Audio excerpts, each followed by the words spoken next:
So that was just weird how it was just hard to go with it. Okay.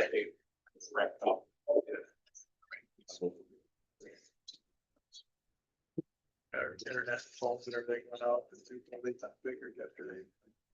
3:30, 3:45. Trying to figure out what everybody else is on it. Because CMS has fiber time. Yeah. And I didn't like part of our network was on the CMS fiber, they use, they're all trying to figure that out.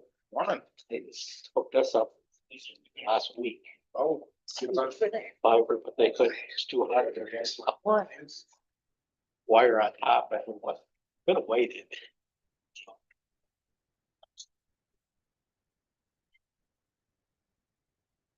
I'd like to call the Finance Committee of the Whole to order and join me in the pledge.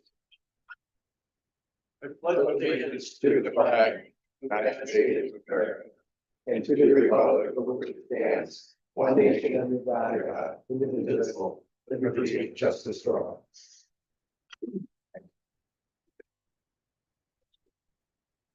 Madam Clerk, the roll call. Please. Commissioner Weber, Here. Commissioner Campbell. Here. Commissioner Jalazinski. Here. Commissioner Engler. Here. Commissioner Marino. Did he say? Commissioner Marino. Here. Commissioner Swaney. Here. Commissioner Hope. Here. All present, Mr. Chairman. Thank you. Up next will be approval of the agenda. We'll start with general public comments on agenda items only. We've got a few presentations this morning, one from the facilities department, one from the VA department, and MSU extension. So looking forward to those. We have no appointments to boards and commissions.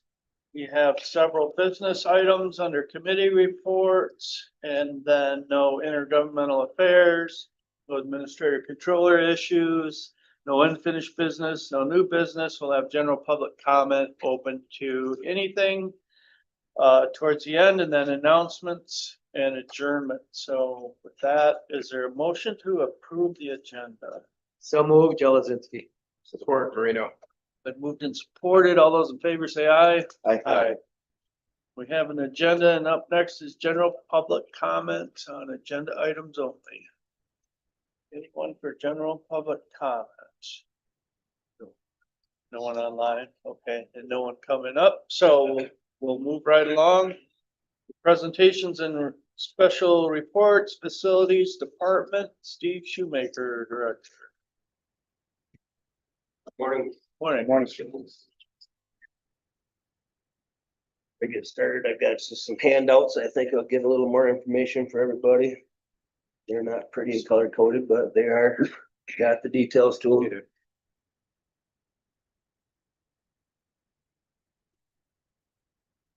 What you've got there is my equipment log for like an HVAC and for our, pass those two, please.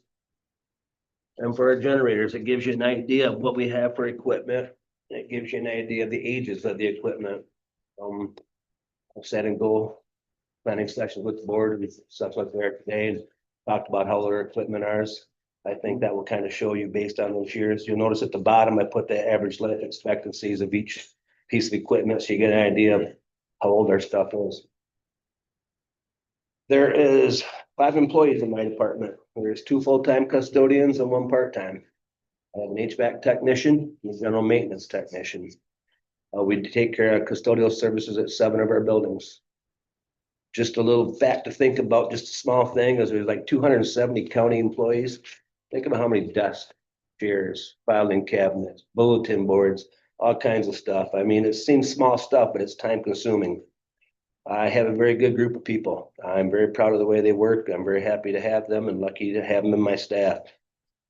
There is 15 buildings that we maintain currently right now. The courthouse, the COA here with the pavilion out back, 614, 510 East Pickard, recycling center, public defenders, the health department, old jail, the new jail, the Michigan State Police, the dental wing, Central Dispatch 911, day treatment, non-secure home, and animal shelter. So we have a lot on our plate for the size of our department. There is 9 parking lots that we had. I had 5 of them this last year sealed and repaired. They should be good for 2 to 3 years. I think keeping up on maintaining them is huge. Cost of a new parking lot is quite expensive. The only 4 I didn't touch was like the old jail, not know what we're gonna do with it. The employee lot, because of Eagle being in there as much as it is, I didn't want to spend money fixing all up and having them drilling holes and tearing it up if they're gonna. Day treatment hasn't been touched yet. That's another one that needs to be taken care of. And we didn't take care of the MRF because that's fairly new and you don't want to seal coat new asphalt. You want to give it a couple years for the oil to leach out of the asphalt, because otherwise the stuff won't stick to it well. I mean, we have 6 irrigation fields in the county. If you think about all the heads that are, there's probably 250, 300 heads that we go fix and maintain as much as we can. There's been times here at the Commission on Aging where I've had Teal and Turf come in, but for the most part, we're out there digging them up, replacing them, fixing them. Couple walk-in coolers, couple walk-in freezers. There's quite a bit of equipment here at the county.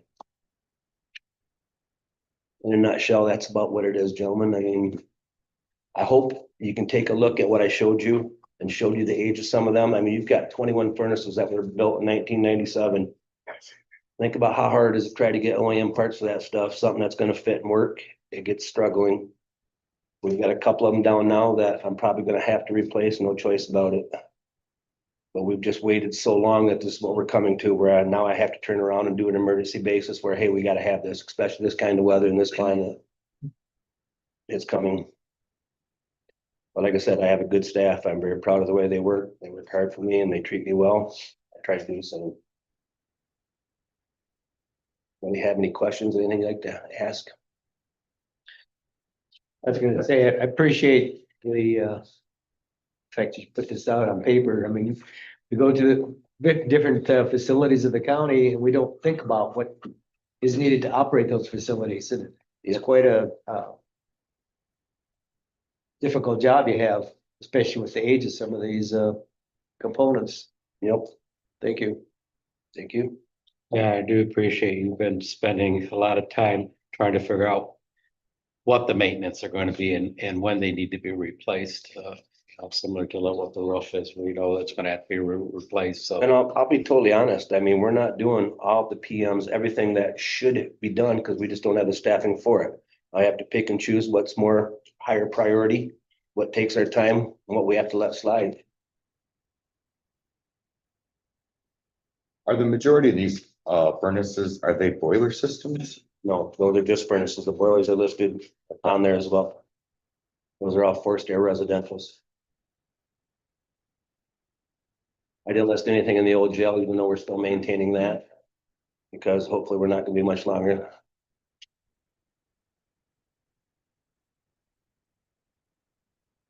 It's a lot to take care of, for sure. Well, and I started thinking about this. I mean, I come to you every year and tell you this stuff's over, it's gonna hit us. Now I put it out in front of you where I'm hoping it explains a little better, where you can kind of understand Mhm. where I'm coming from when I bring that. What are the utilities like for we're maintaining on the old jail?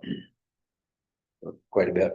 The water was as much as the courthouse. We were looking everywhere. We checked the sinks, the toilets, where's it leaking? Come to find out, we had a boiler line blow a hole in it because it's old and they rust. And we got that taken care of. So this next month I should see a dramatic drop in the water bill for the electric is quite a bit. I mean, I'm gonna tell you, we're probably spending in just water, electric, maintenance, gas in excess of $10,000 a month.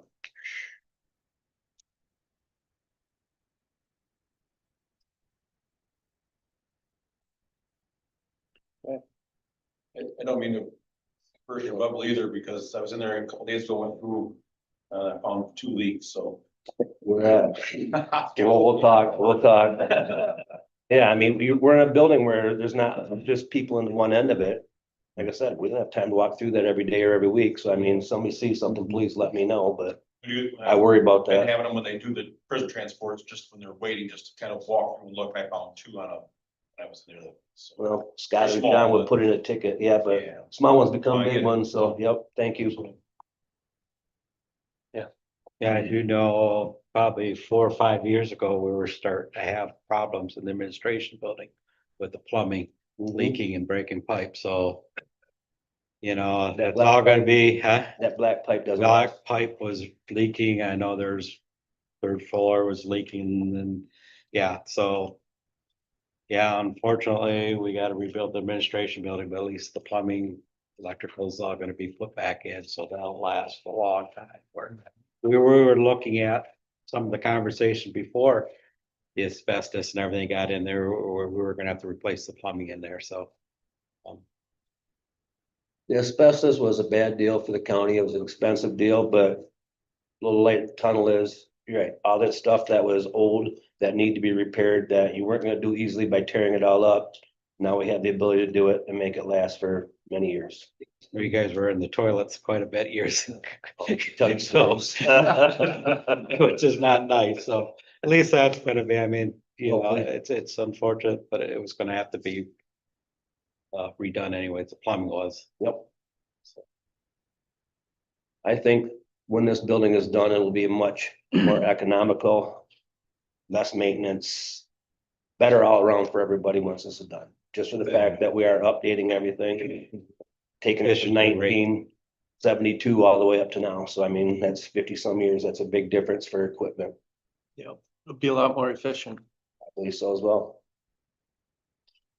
This next week, I will get with consumers. Speaking of utilities, they have a program where you can, and I don't know why, you can go off to this rate or you can go off of this rate. And this rate's better in the summer and this rate's better in the winter, but you can only switch once a year.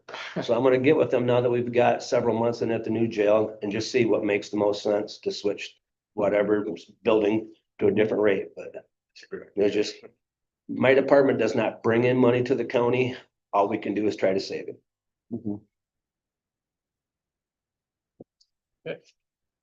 Any other questions? Okay, thank you. Good, thank you. And up next, Ian Welch, Director of the VA Department. Morning, gentlemen. Morning. I'll just tell you a quick brief history, what the Veterans Affairs Office, where it came from, where it originated. Back in the late 1800s, early 1900s, the service organizations that you know, American Legion, VFW, DEV, they formed for the very purpose of, providing free legal service to veterans because they weren't getting that assistance directly from the VA. 1953, the state of Michigan essentially passed a law to allow the counties to create that very same thing, to provide free legal service for veterans to get those benefits in their local area instead of having to do it, you know, for longer distances.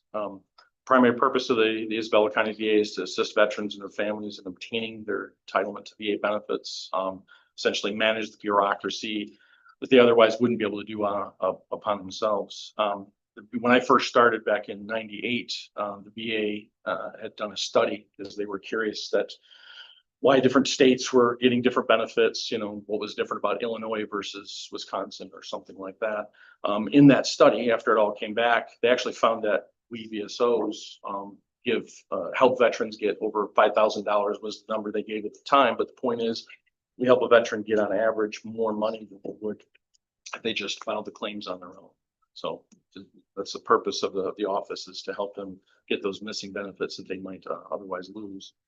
The creation of the Veterans Affairs Office here in the state allowed to consolidate other services that had been separated. The county burial, the Veterans Relief Program, put it all in one location for the veteran. So for those of you who may not know what the Veterans Relief is, we also provide that service. It was formed in 1899, originally called the Soldiers Relief Program. It's based on unforeseen emergent need. Originally, literally the only criteria was wartime veteran and the word indigent. That was the only term. It is morphed into something far more than what it originally was. But we provide that program to the veterans. Currently, the county is generous and gives $30,000 a year for veterans. So we also do food cards and gas cards, which I started doing about a couple of years ago, which has worked out. We also provide the county burial benefit program, which is currently $300 to veterans who served during the wartime period. Let me back up. I forgot the Veterans Relief Act. We opened it up to peacetime veterans also. So all active duty veterans. Originally it was only wartime veterans. So it's made a little difference for the gap here. veterans between Vietnam and Persian Gulf. Let's see, with the assistance of the Isabella County VA, 2024 veterans and their families received over $20 million worth of direct payments from the VA. This comes from the VA's own, what they call GDX report, which is a geographic distribution of expenditures. Basically, they take every veteran who lives in our county based on that zip code. So every veteran who receives money in our county, that's where that, so it's real dollars that come in the state or into our county itself. And that doesn't account for the another $22 million in what they call indirect costs. So like every veteran who goes to the VA healthcare system, that's money, any MRI, X-ray, surgeries, what have you. That comes, that's what they count as a cost. So this also includes education benefits, both rehab, life insurance, all the other benefits as well. And essentially we service approximately about 3,000 veterans. Veteran data, census data has become sketchy in the last few years. So we don't, the VA used to provide it to us every year. And as of the report for last year, it's not in that report. There's a population report that seems to be more of an estimation. And it's in conflict. So like in 23, I had 3,200 veterans in the county. According to this new report, we had 2,900. So like I said, I don't know what the real numbers are anymore. So I can only estimate about 3,000 veterans in our county. That's all I have. Does anybody have any questions? I don't see any hands raised. Okay. Thank you. Thank you. And MSU Extension. Good morning. Good morning. Morning. Morning. Supposed to happy Monday, but happy Tuesday, everybody. Obviously, you know, Eric Karbowski, MSU Extension. Just want to share a couple updates of, as each annually, I get the opportunity to talk about our annual report and I bring forward program numbers and how they impact the county. But I also wanted to share a little bit, and I have a guest celebrity with me today, Carol Lynch. She's going to talk a little bit about her programming too. But, thinking about return on investment, the contributions that the county have obviously support our 4-H program. They support our office manager position. But then thinking about that, we have 4 educator staff. We previously, prior to eliminating SNAP Ed, we had 5 staff that were funded outside of that MOA. And so annually, the university and our organizational leadership support the educators to about the sum of about $500,000. So annually, we're investing about $500,000 in the staff programming, administrative oversight into the county. That obviously is a great opportunity for us because we want to continue to provide those impacts and those services. But there's a lot of touch points within that space too. And so I just thought this would be a good opportunity for me to share that with you as the commissioners to talk about. And we have in those educational positions, we have our Agriculture and Agribusiness Institute. So we have Monica Jean, who is our ag educator that works with our field crops, our farming community. We have Misty Obel that is working. She works with farm stress, does mental health first aid, different programs like that, engaging both youth and adults. And then we have Lisa Grossman, who is our FERTEP educator. She works in partnership with the Saginaw Chippewa Tribal College, working on food sovereignty, engaging them. And then obviously we have Kara, who's here with us today, who's going to talk a little bit about some of the work that she's doing. So Kara. Okay. If you could just take one and pass it on, I will help give you an idea of some of what I do. The first handout is Connect with Food Safety. So I'm sure you see my face around, but don't always exactly really know what I do. So as Eric mentioned, the university is funding the majority of my position. I do serve 13 counties, but I am housed here in Isabella County. So there's an advantage to the county. I do a lot more partnerships within Isabella County than I do in other counties that I am servicing. But this is just a handout. I provide a lot with when I am programming so that people know what are some of the resources that we provide, that my team provides. We do have our website on there. And do you mind if I just look with you? I didn't put another one. Well, I have been a PI on 4 grants. I'm currently on my 4th one right now. One of the grants that we got was to create a Facebook, well, it was to create more consumer awareness around the cottage food law. And so one of the results of that grant was creating a Facebook page called Think Food Safety. We were really trying to educate consumers more on what was legal and what was illegal as far as non-licensed food sales. So anyway, we really promote our participants and the public to follow us on Think Food Safety. We provide a lot of our class, at least our online classes. We do a lot of promotion with those on a weekly basis. We have our food recall posts. We have just general food safety insights, usually once a week or more, share critical articles. And then we do some kind of campaigns. In the summertime, we have a lot of food preservation, promotion, education, I should say. So it's really a great resource, and we provide the link for people to sign up for our classes on that as well. We do have a food safety hotline that actually was started during the Flint water crisis, and our work team has continued to fund that.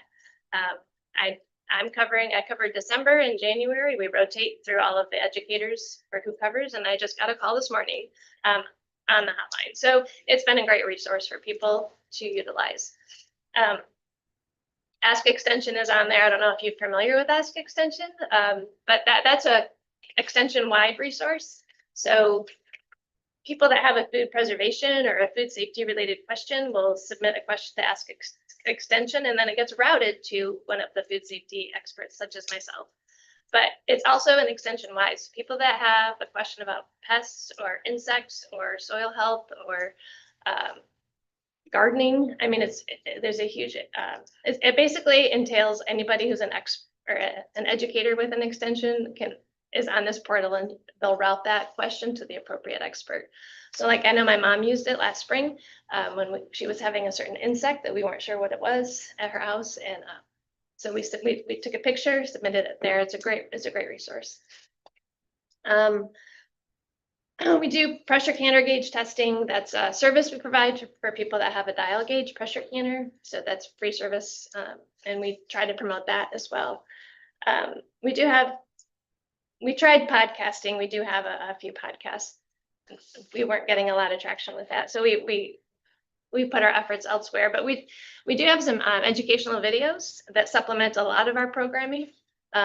Some of them are food safety related, like using a thermometer, cleaning and sanitizing, washing your hands. Then we have a lot of food preservation related videos too. So we use them a lot in our programming to help with that.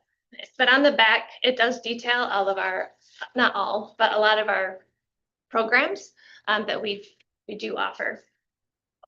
I do offer ServSafe on a regular basis, at least once a month, many times twice. And about every other month, I'm housing it in a class here in Isabella County. So that is a food safety certification class that anybody that needs a license has to take that class. So it's the health department years ago did offer it, but we have a great relationship. So they send people my way, for taking the class. I have a great relationship with our MDARD inspector locally. So he also sends people to my classes as well. Preserve My Harvest is a food preservation class that is online. I do offer those classes as well in person, but that's our regular online class. It starts in mid-February and it goes until usually November. And then Safe Food Healthy Kids. This is a class that I helped author. It's actually a food safety class that's geared towards childcare providers, because children, especially under the age of 5, are one of our high-risk groups. But there's actually no requirement for children or for childcare providers to take a food safety course, which is crazy. Yeah. So this is really an effort. They do get a credit. So we just had a class last week with just over 100 participants. So, and we also, and currently I'm working on another MDARD grant that we have where we call it SFHK 2.0, where we're working with providers one-on-one, and through this, we're identifying some of the areas where they're really lacking and with some of their training and resources. So we're excited about, we're on the last quarter of this grant period. Cottage Food Law is another one of our great programs that we have. Currently, we have offered classes online. I do offer them in person, but we direct people online because it's great. We have a Michigan State University Product Center, and they're called Innovation Counselors, that does part of the presentation. We do part of it. And then we also have an MDARD inspector who jumps on and answers a lot of the questions, as they're the ones that, really are the regulatory agency. And it's free. It's almost all of these classes are free. ServSafe is not. But that's consistent within the industry. The one class, this is called, the other handout I have for you is Selling My Honey and Maple Syrup Safely. This is actually a spin-off of the Cottage Food Law, because many people were taking that class that are honey or maple syrup producers. And the exemption requirements are different for honey and maple syrup producers than they are for Cottage Food Law. So we saw that need, and actually I co-authored that program, and it's just been going for just over a year. And we're offering it usually once a month online, and it is free. So are lots of people doing maple syrup? Yeah, we have, Thanks to, I'm sure. yeah, we're having an attendance. There's been a low of probably 20 per class some months, but we've had probably over 60 on most of our classes, at least, sometimes over 90. But it does depend, and so people are gearing up for maple syrup, yes, and that was kind of, and it's the same exemption that they fall under, and the exemption actually just, I don't know if there's a financial cap on how much people can make under the exemption, and that just was increased in January. So we're also in the throes of trying to make sure we're letting people know about that change. But anyway, I know it was a mouthful. This is we do a lot in the community, and I'm currently scheduling into the summer, into the fall for a lot of my in-person classes, like partnering with the farmers market in Mount Pleasant, for example. I do that usually a few times. Yeah, I just was talking to the city manager, Aaron, and he said that we got, I think it's $2-something million grant to improve the farmers market Maple Lawn. So it's open all year, right? Yeah, and they're having an incubator kitchen as well. I've just learned about that this morning. Right. So yeah, it'll be exciting. Yeah. Yep.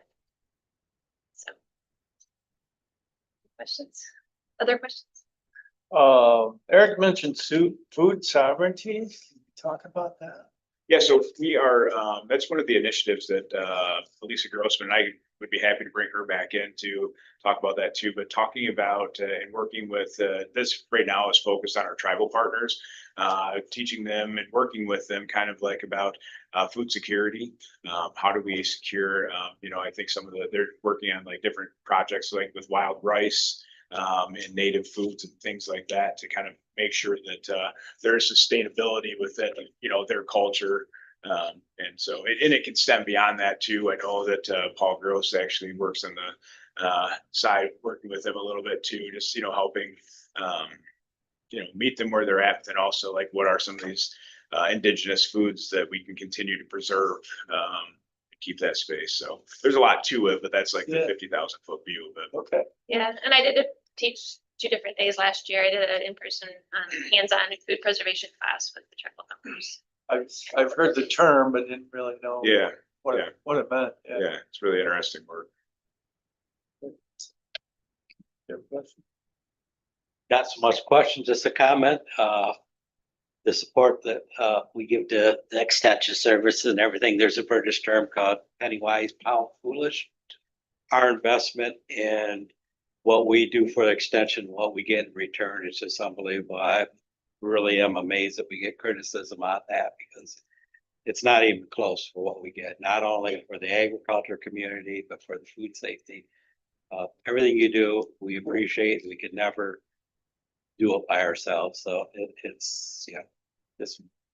we do appreciate all the work you do in this county.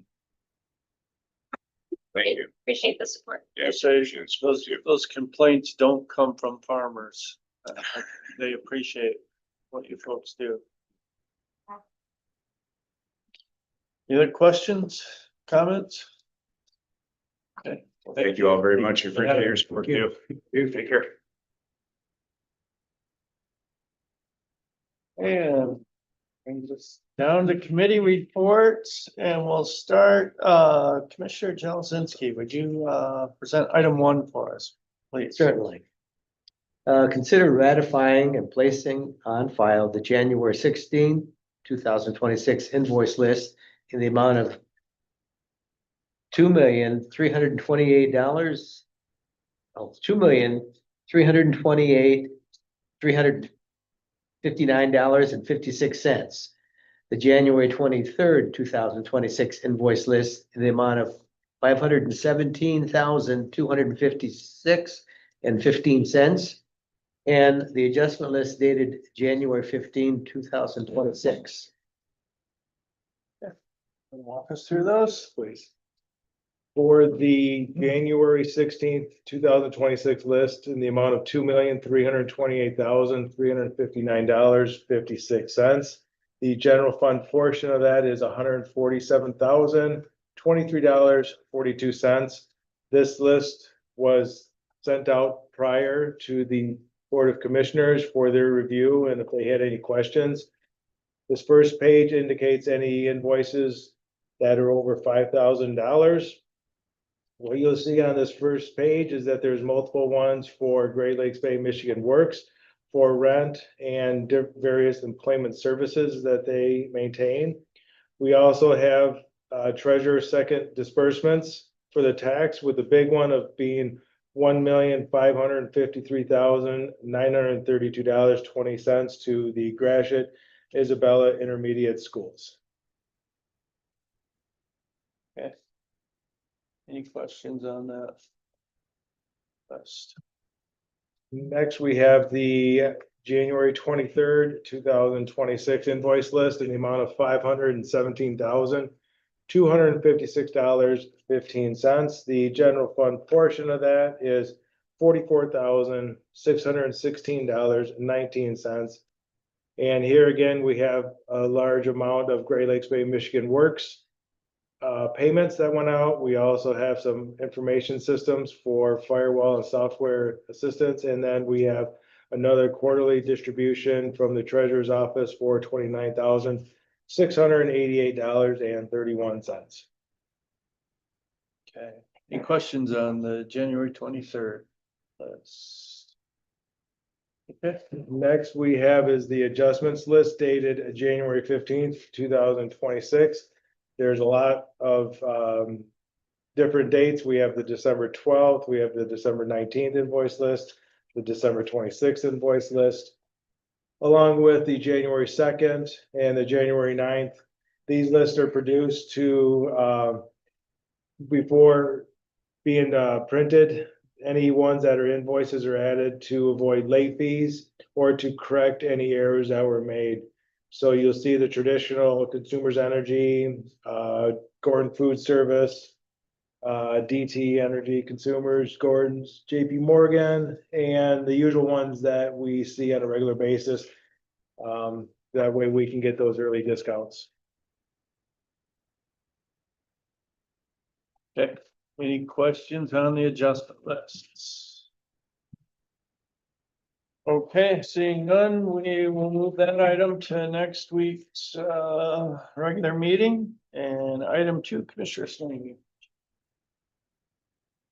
Consider approving the restructuring of the in-home services program at the Commission on Aging in addition to budget amendment 2026-11 BOC to accommodate growing needs of the program.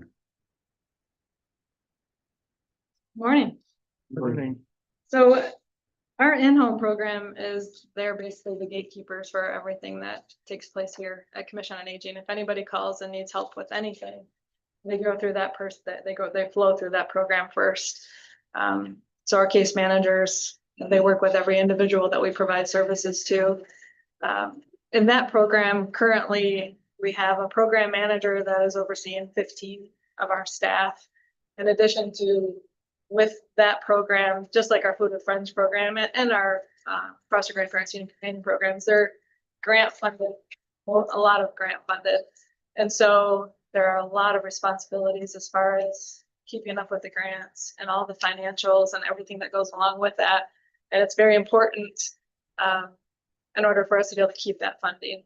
And right now, over the last few years, I've definitely seen where I needed to do something because the position had just gotten too big for somebody to be able to do on their own in that program. And so I just didn't know what to do. And I think I waited too long, honestly. But I feel like the time is now. We have a vacant scheduler part-time position in that department. And so I would like to eliminate that position and create a program supervisor that will work under that manager. Just like we have program supervisors in our foster grandparent program and our Food with Friends program and our Gold Key volunteer program, but we do not in our in-home. And it's needed. It is so needed. And we've had such growth over the last 10 years. And, you know, baby boomers as of this January are now starting to turn 80. And so it's going to continue as they continue to age.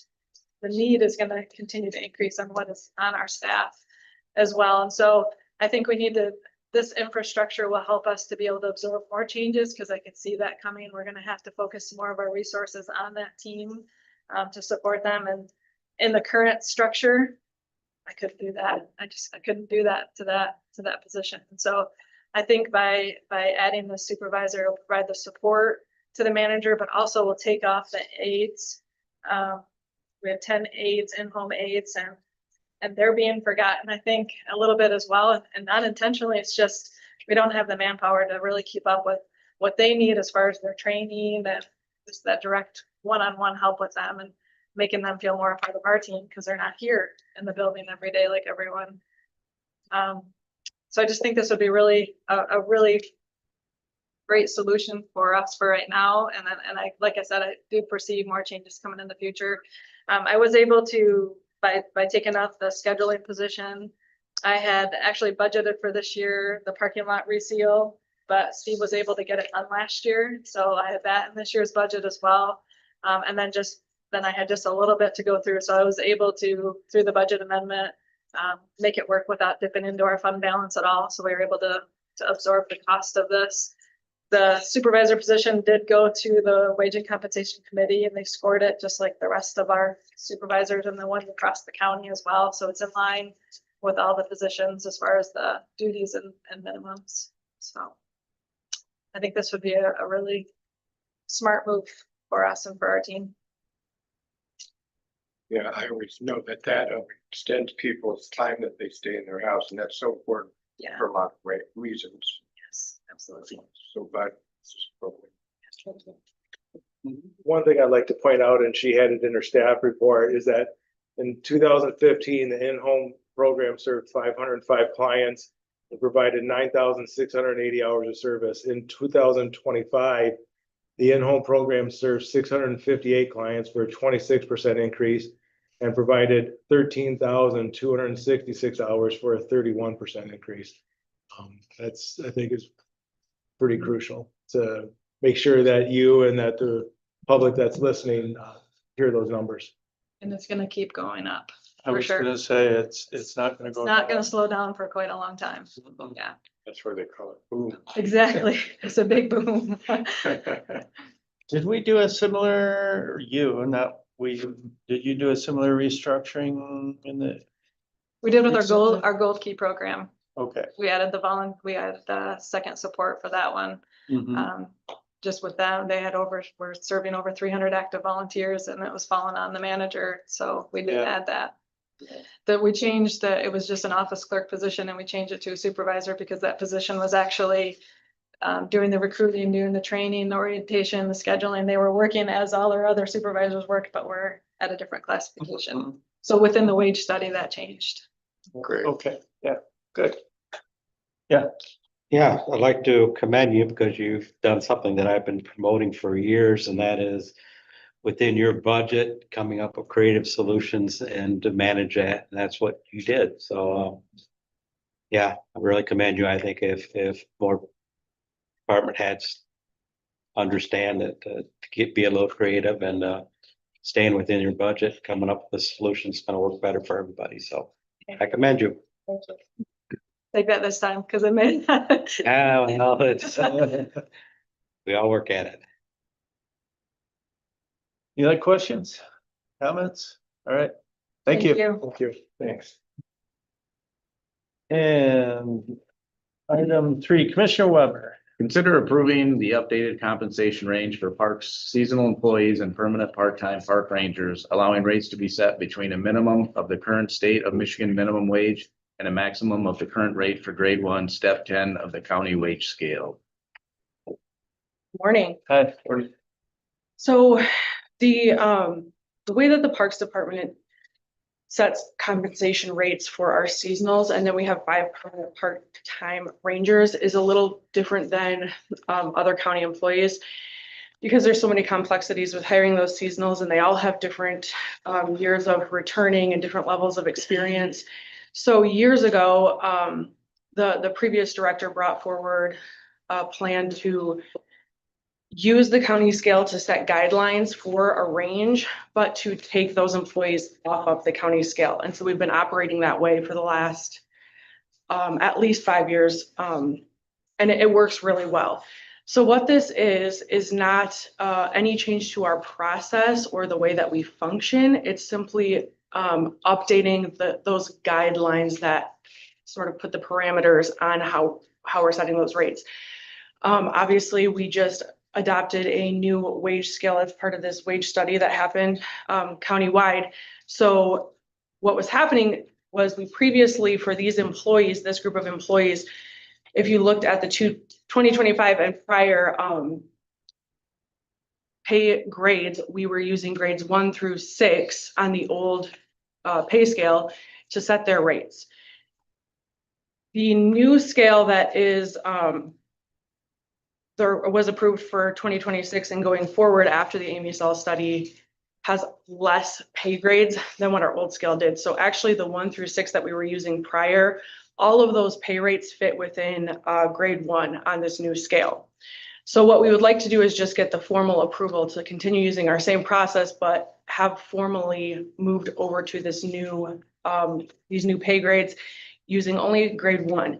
The reason I put the language to say the current state minimum wage is because those rates are changing pretty rapidly ever since the minimum wage law. So last year it was in the $12 an hour range. As of January 1, minimum wage is $13.73. And as of January 1 of 27, it goes up to $15 an hour.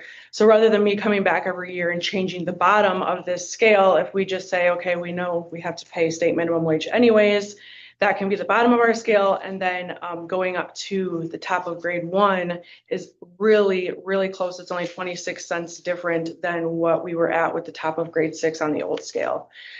So we just wanted to formally have this adopted to move over so that there was no question about what rates were allowed and what weren't. I also did want to mention that if you see, there's a chart, the first attachment.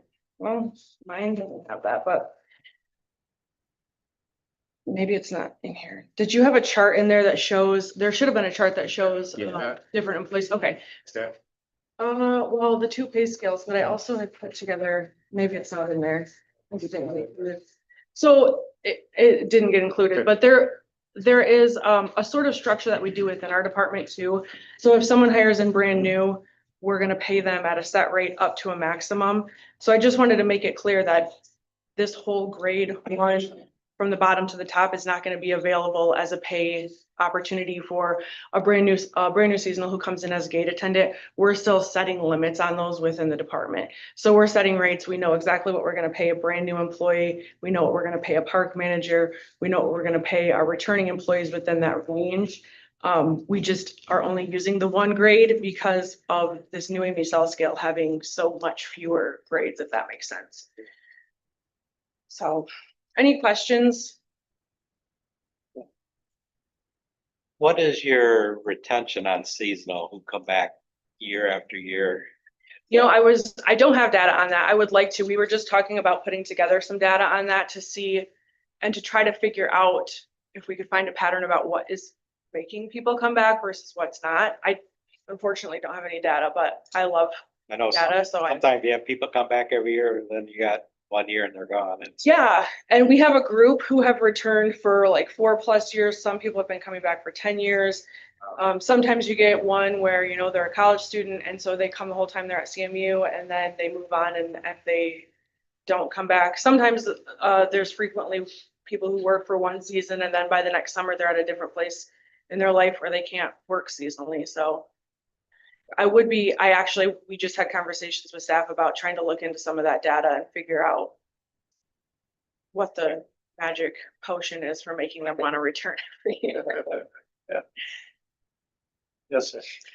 Do you feel the proposed rate is gonna be competitive in the market? One thing, when I was director, we had very little turnover. And I've noticed the last few years, it seems like, especially early on, positions turn over and probably creates a little bit of stress in your operation of bars. I would say the bigger concern we're looking at is being competitive. A lot of the times, like last year, if we had someone who would put on us, it wasn't really related to compensation. It was whatever was going on in their life. So what we've done and what we do each year to set rates is look at, like the DNR, for example, they're hiring it at $15.50 to $16.50 for a brand new park ranger this year. We have already looked at what we're going to hire at this year. So like if you came in as a brand new park ranger or gate attendant, we're starting at $14 an hour. Now, that's not obviously as high as what the state is bringing people in at, but we're trying to work within our budget. And we also realize that if you want to work for the DNR or another parks organization, you're going to have to be outside of this immediate region. So we try to be competitive with the city, with other seasonal jobs that are mowing jobs or things like that in the community. If they return, we have sort of structured it so that they're making usually right around 4% more than they did the prior year. So it's a little bit higher than even like an employee COLA would be, for example. And then if they go up to, let's say they go from being a park ranger to a park manager, there's a significant jump there as well. Would I like to pay them more so that they wanted to come back every year and we got better, a wider range of applicants at the beginning of the season? Absolutely. But we are trying to stay within budget as well. One of the things I mentioned in my staff report is that this doesn't really come with a financial impact. So we are pretty good at looking at, okay, what did we pay our seasonals last year, building in a percentage jump, assuming that we'll have a good chunk of returning and a good chunk of new employees the following year. So we're already paying them at these rates. Like I said, this is just formally putting our guidelines as the same scale that the rest of the county is using instead of using guidelines from a scale that's been discontinued. But yeah, I mean, as far as compensation goes, we're trying to be competitive, but we also don't have as much money as the state organization, for example, or, you know, a private entity that can pay. Some of the landscaping places are paying $20 an hour to start. Well, we obviously can't do that, so.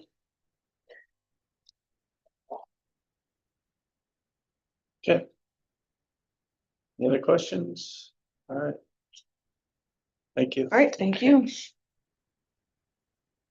And item 4, Chairman Engler. Did you plan this or just have? I it didn't come by? plan.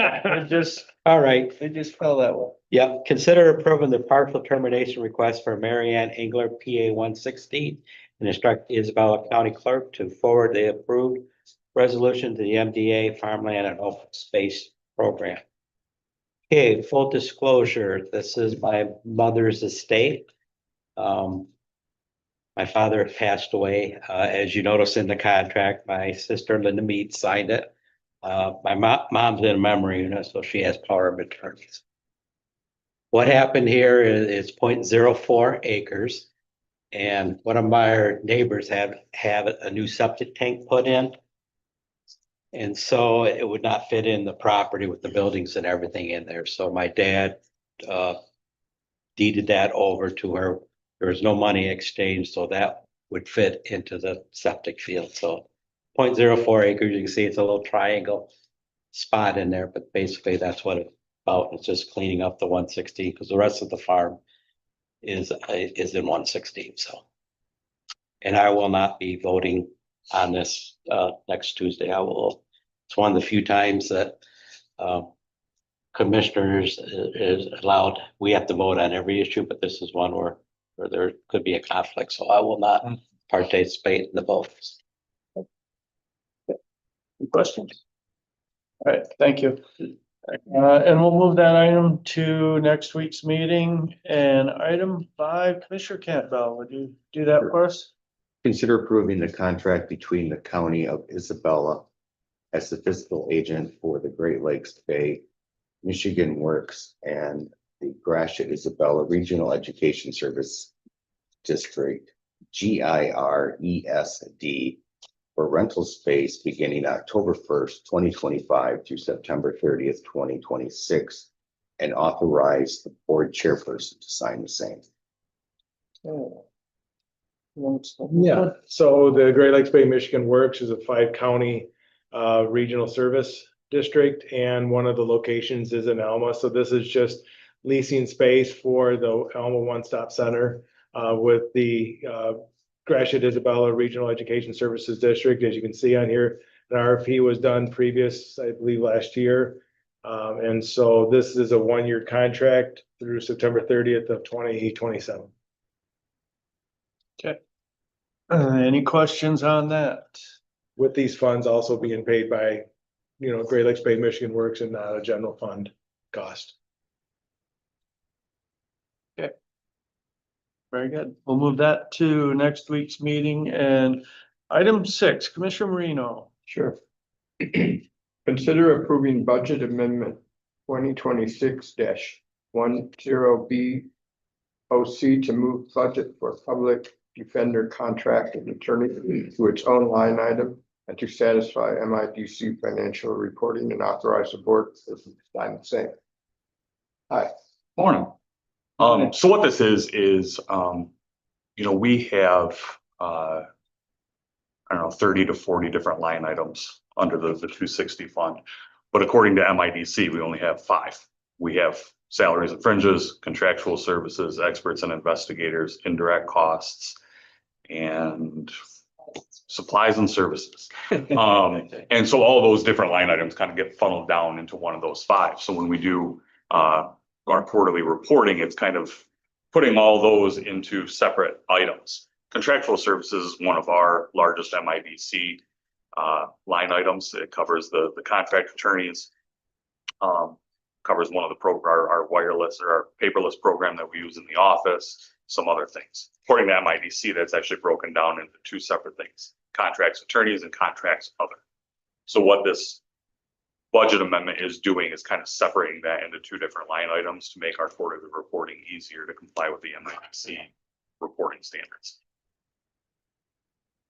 Correct? Yes, Good. yes, you added the new line item, so we need the board's permission to Correct.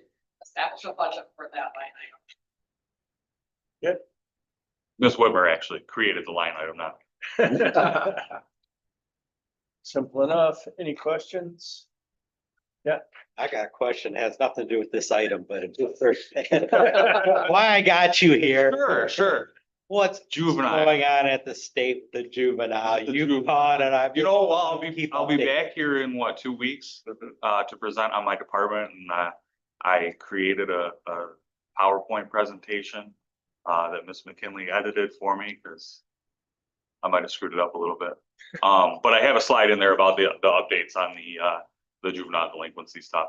I can wait. I mean, the long and short of it is they included in the budget last year to start training on juvenile delinquency matters, and they're starting to do that now. So, I mean, I get emails probably once every 2 weeks on updated trainings regarding juvenile delinquency cases.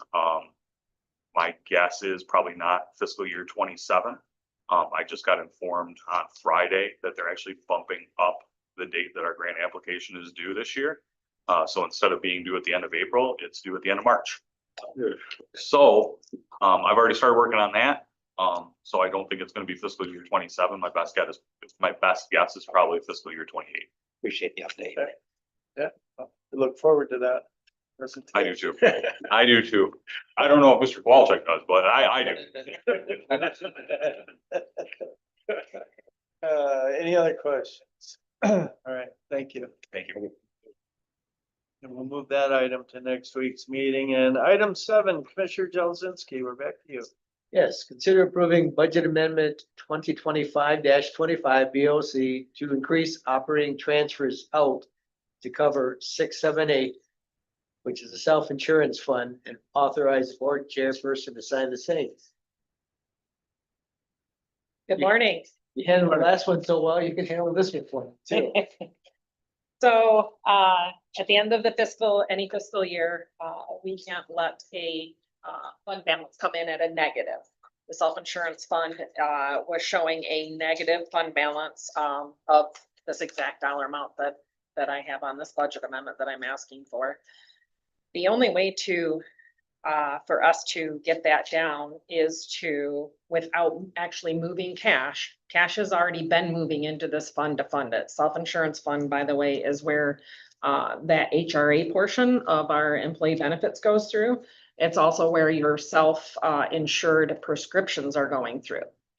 So I can't give you a lot of history on why things happened the way they did, but from what I'm looking at here, the general fund started to cover the 678 fund, the self-insurance fund, back in June of 2021. There were transfers of cash made from the general fund to that fund to help fund it so it could pay its bills. And that continued from 2021 through, it looks like the end of your fiscal year 2024. No other transfers been made from the general fund in fiscal year 25 at all. So cash had already moved over all these years, but what's happening is on our balance sheet at the end of the year, we're showing a negative fund balance. The reason for that is because those cash transfers in your years past were being recorded as a due to general fund, basically a loan back to general fund. The problem you have with that is your self-insurance fund isn't made to show to earn a profit over and above what it's going to pay out.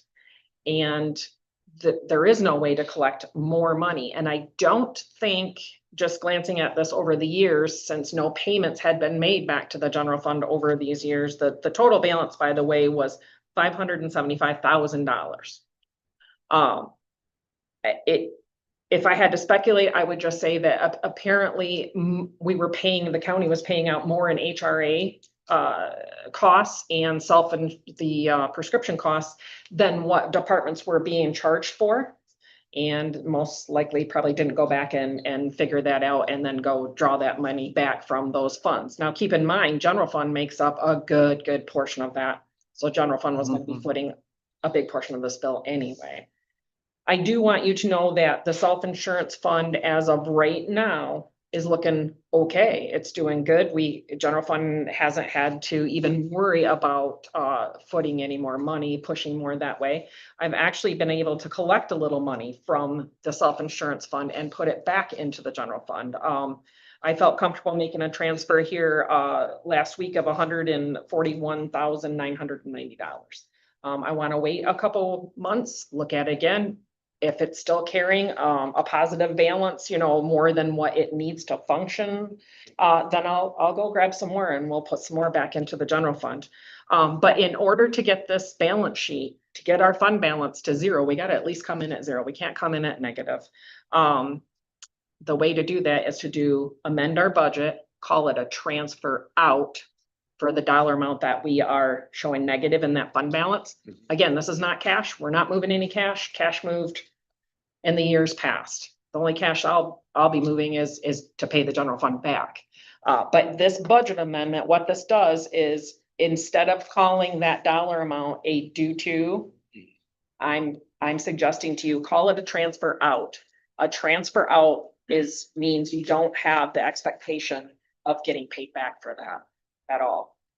And if I had to just guess without digging into numbers, which would take weeks and weeks and weeks and weeks, I would guess that that's probably general fund's portion of this $575,000 that it has, you know, pushed over to that fund to keep it going.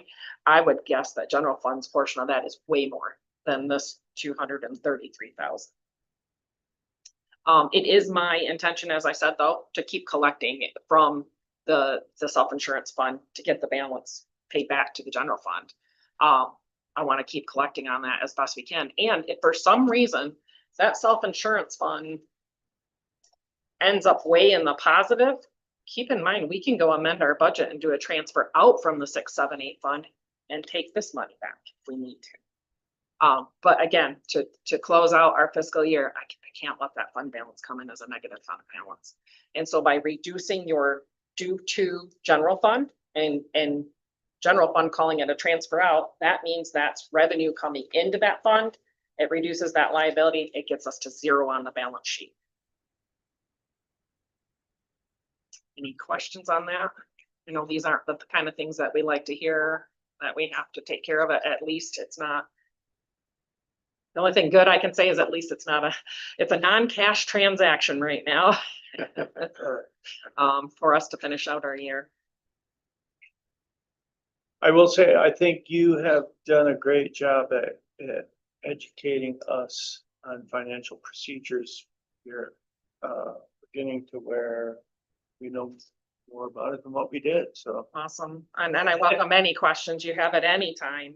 You know, please feel free to reach out. Okay.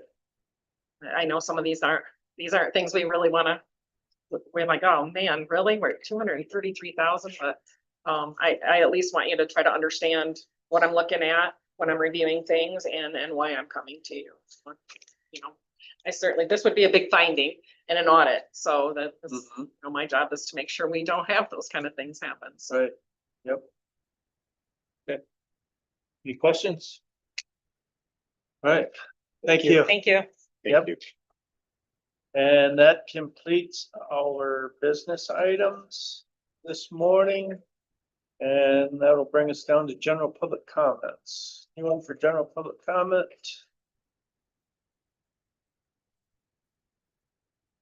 Seeing no one for general public comment, announcements. Commissioners, any announcements? No announcements. Is there a motion to adjourn? So moved, Marino. Support. Supported